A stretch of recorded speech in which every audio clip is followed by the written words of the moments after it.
Marvel Rivals Season 9's new map is so interesting. Thebes progresses the Death of Apocalypse storyline and holds many hidden secrets to the future of this game and possibly even connecting into the MCU. And the map itself is also very fun to play on with many twists and turns. Though it seems straightforward, you're constantly patrolling the main line while having to worry about your flanks, and this allows many heroes to thrive on this map that wouldn't otherwise. You even have this silly sandslide mechanic which contains a hidden health pack if you're struggling on the DPS role. There's so many little things that make the new Thebes map a fantastic addition to Marvel Rivals, and we're going to discuss them all in this gameplay. Tell me your thoughts on the current direction of Marvel Rivals. Are you a fan of the meta? And I've been waiting for this one, definitely been waiting for this one, because Apocalypse just leads into so many X-Men. It's an entire, like, half a year of storylines waiting within this map. Yay, he wants to give me Jubilee. But for giggles, I'll go ahead and I'll use the Red Hood team up. It gives me access to crit hits. I do not think it's better because the Blade team up, you know, gives you a radial heal. It gives you extra healing for your team. But it might be a little fun to try. I haven't actually given it too much of a chance. The stabbing of Apocalypse? Oh, what? We can knock that down? The most powerful X-Men. Is that Rogue? No, that's Jubilee. Oh, this is a Red Hood with the Tablet of Time. Okay. You got the Celestials over there. The Celestials are going to be a big freaking deal, actually. The Celestials are pretty central to the storyline of this game, which is surprising. They're one of the main cosmic powers that still exist in the Chronoverse. Part of Apocalypse's plan is actually trying to get Celestial power too. And of course we have the Celestial that's on the Clintar map. Clintar map having the Necro Sword, and pretty much every sign points to Gore the God Destroyer, or Gore the God Killer, having been the one who stabbed Apocalypse. So this game is actually really tight with the storyline between these maps.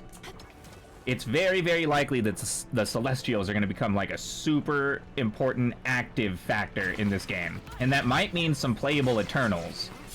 Everything is getting wonky after Avengers Doomsday. I feel like most people in the Marvel Rivals space don't consider the MCU, and the MCU is definitely influencing how this game is like handling its hero releases now. I mean, obviously Cyclops and Jubilee coincided with X-Men 97 coming out, and then after Red Hood I think we have Nightcrawler probably happening, and Colossus, possibly Ant-Man before Avengers Doomsday comes out. Just think of the heroes that are going to be necessary for Avengers Doomsday. We know Nightcrawler's in there, we know Beast is in there, we know Ant-Man and Wasp are in there, and they're not in the game yet, so expect those to be within the next couple of months. This is a pretty cool map though. We're not on DPS, so we're not really utilizing all the little side channels. And because we're Jubilee, we're not getting pressured too much. We're like very, very busy. Float around like a butterfly. This map is probably going to be very fun to play as like a Cyclops or a Punisher, Hela. You have so many sight lines here. That's the only way to check the mega tanks in the middle. I love what they're cooking though with this Punisher team up.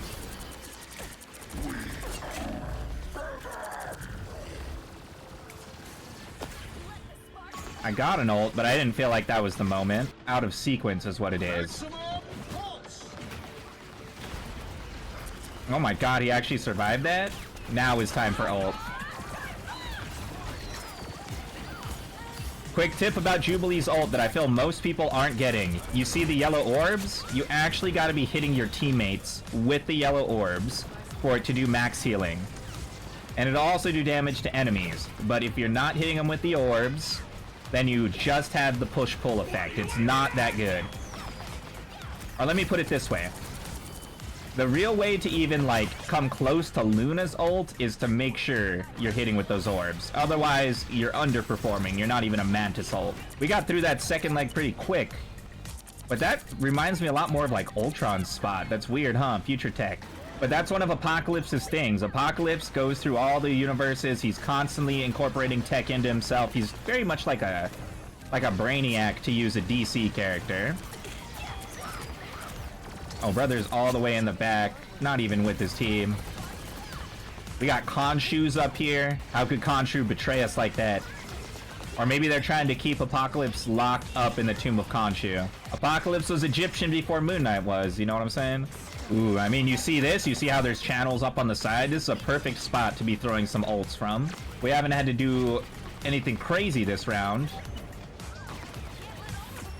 Ooh, these guys just kind of got skill checked. They were not playing together.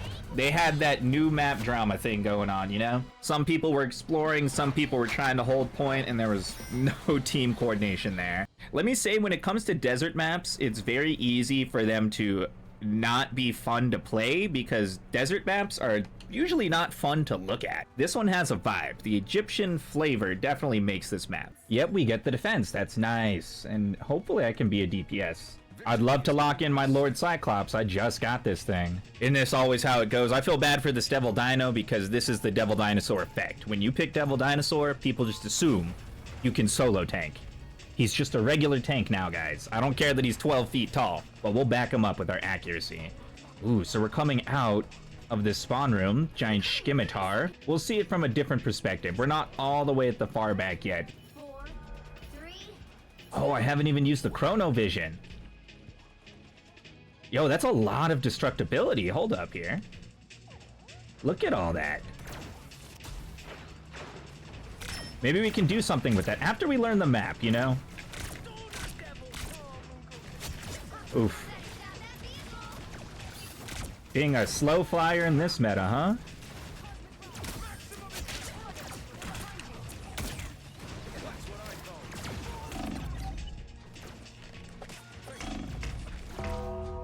Yeah, he had me singled out. They're holding it up, but I think Devil Dinosaur, he's just so big, and he's not getting the Jeff support. He might be the first to go down here.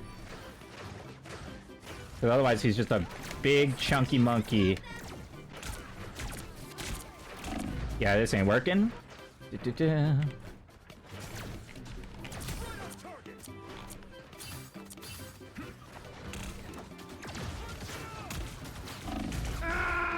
This Simply Oliver guy went DPS. The third DPS. The cancer of Marvel Rivals. This is tough because I can't watch both fronts. Ah, I should have levitated more. Fudge, man. I thought I should have levitated, but I wanted to get further in. Bro, this torch is literally just gonna throw our game.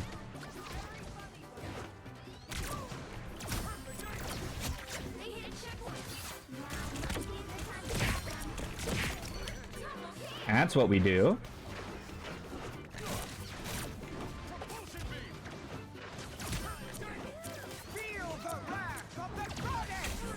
That's great. Well, yeah, we're just gonna get ult diff now. It's just gonna be a snowball because Torch doesn't want to do anything. I'm literally gonna call him out. Like, I would honestly be embarrassed to like perform like this with a Lord. I would just switch.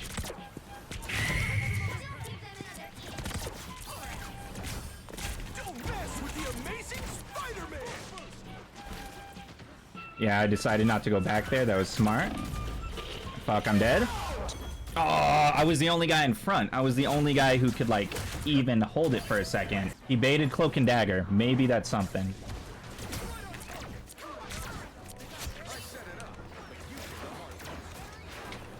Watch this.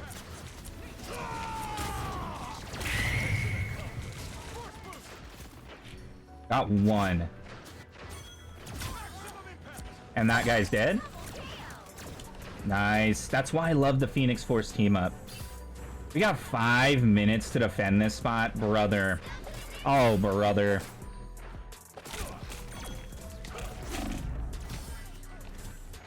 Oh, my timing is like off right there. Dude, the hitbox on that shit is ridiculous. I was like a full foot to the side of that. And it just sucked me in. It's like he reached his arm out and pulled me in, bro. Oh my god, 4.5 minutes. If we lose this, it's 100% the torch.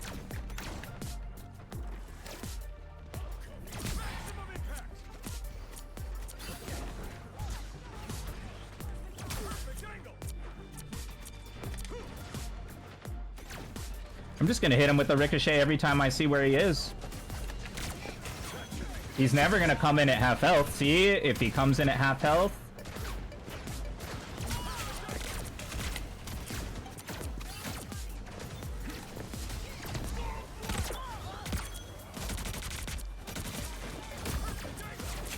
And he's dead? No, he survived because of his self-heal. Perfect angle! Oh, that's Captain America's saying. And he boom. And he go boom. Phoenix, thank you. We've had to lock in for this map. I don't want to go back to spawn room and look, even though I know there's probably cool stuff in there.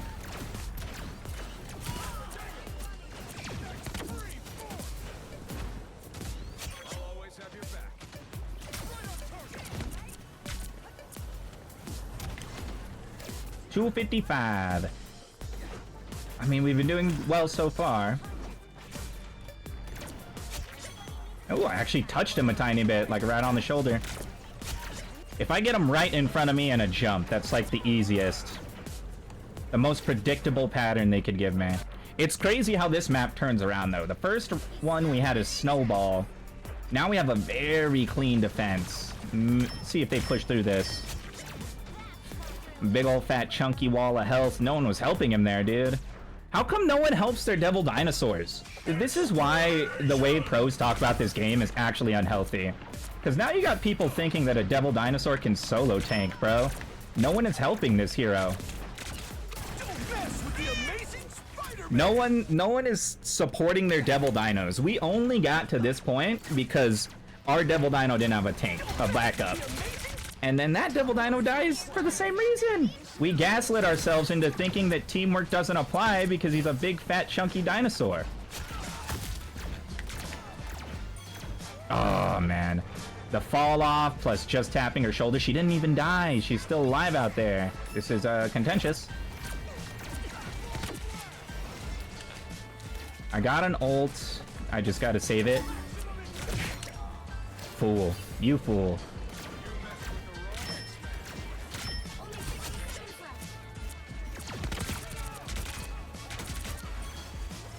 They got a Jubilee. I don't want to play into her. Jubilee isn't the craziest. But if you play into her, she can do stuff. If we keep checking Spider-Man, he doesn't come in at full power. I think that's our Jeff.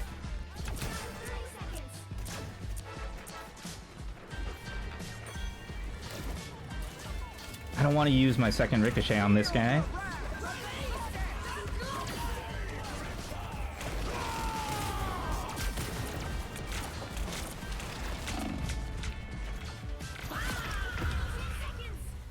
Storm ult did nothing. I guess that's what my Cyclops ult was for, right?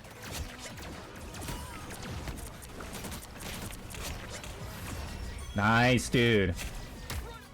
Had to lock it in to win that one, but okay. We didn't get to play Cyclops like I think Cyclops should be played on that map. I think if we were able to take more flank routes, but the Spider-Man was really patrolling that. We just steadfast in the middle, holding point. Eventually we changed it up, so I'll give everyone a thumb. I'll give them all a like since we did lock in the team comp at the end. So there's actually some hidden lore right outside the spawn door that I didn't notice. You're gonna run right past it because the main hallway is here and you have to go up and around.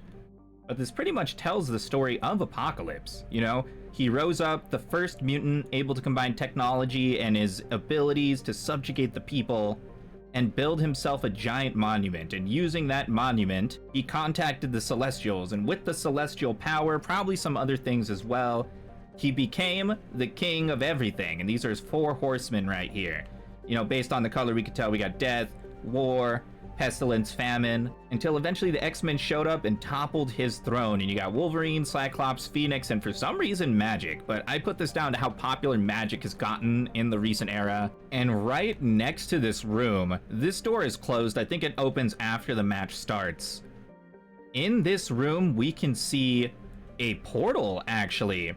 A celestial type portal, and I saw that there were a couple voice lines for Thor and Adam Warlock where they talk about the machine that Apocalypse is sitting in. It's kind of like a rejuvenation chamber, and it uses powers similar to theirs. We have 4 pods that also represent the 4 horsemen, and one of them is open. This is Jubilee because in Marvel Rivals canon, she was a horseman of Apocalypse, and I think each of these are going to open over the next season or 2, and it's going to debut heroes into the game. Now, I believe that Jubilee was Death because she was a vampire and her colors are black. This would be War because it's red. We can kind of see a skeleton in there. You know, comment your thoughts on who you think these heroes actually are. Over here, this has to be Pestilence because we have a bug inside, a little mosquito of all things. It's possible that this could be Ant-Man and Wasp, maybe not even an X-Men character, because it depends on how fast they want to get the Age of Apocalypse storyline going, if they want to set it up by the time Doomsday comes out. The only one that's kind of an enigma is this right here, which would be Famine. And it looks like sand, but we can't really see inside of it. Swirling sand, maybe the Sandman. I can't think of an X-Men that would be Famine. Who are the canon Famine X-Men? I'm gonna look that up. So this is actually interesting. Storm has been Famine before, and this reversed her power of producing moisture, so she absorbed moisture and created deserts. But another character who's not in the game has been Famine, and that is Sunfire. Sunfire is a somewhat obscure hero, but he is actually, I think, part of the same team that Luna Snow and White Fox are affiliated with because they're part of a whole Avengers thing they got going on in Asia. It's relatively new to the Marvel comic universe, but Sunfire, I think, is a character that will actually come to this game. The question is, how do they make him play different from Human Torch? Because he's a flying fire guy, and I guess him being Famine would recontextualize how his fire powers work. I don't know. Tell me your thoughts in the comments on all of this. Later. Oh my gosh, dude. He didn't even have... Oh my gosh. Oh no, he's just getting run over, dude.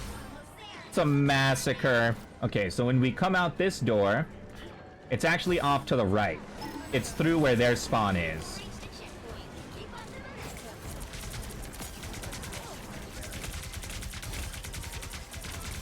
He's just coming in alone. He doesn't have enough support, bro. He's gotta wait. Jubilee can't do enough raw healing if we're all ganging up on him. Like, she has to start healing before we're even attacking him. All right, I have to abandon my team for a second because Apocalypse is in here.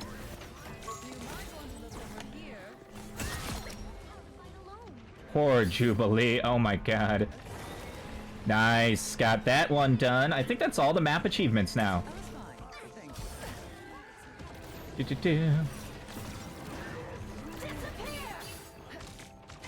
Oh, this is Patrick. See, the team coordination has gone out the window. Come on, guys. This is actually a pretty straightforward map with no gimmicks. This isn't New York City where it has the giant plaza that you have to cross. Actually, this part reminds me of Wakanda Convoy right here. You got the 2 side channels coming through the door. Okay, this is a change.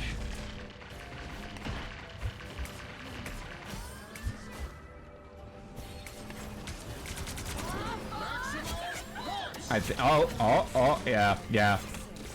Everybody dead. I'm actually literally just gonna let myself die so we can go back to the rest of the team. They're not gonna take the side channel. But I can take the side channel.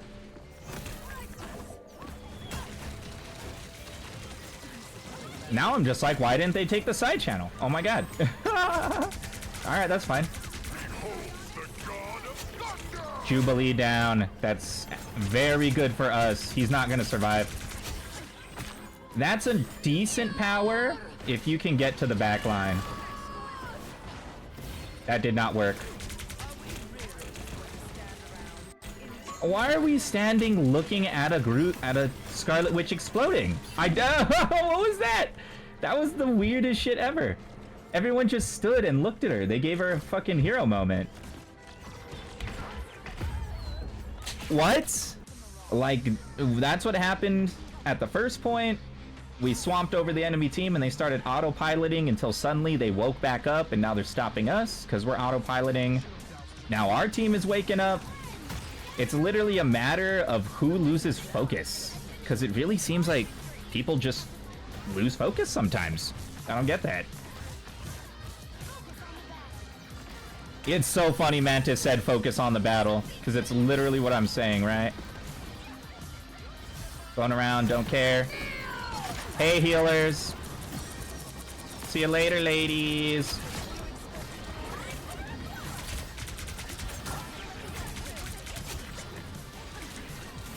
Yeah, we're gonna take that. Yes! Crystal Emma. The healing that she gives you off the crystal just increases their survivability so much. It's way better than the ice wall. Achievos, Chronoverse.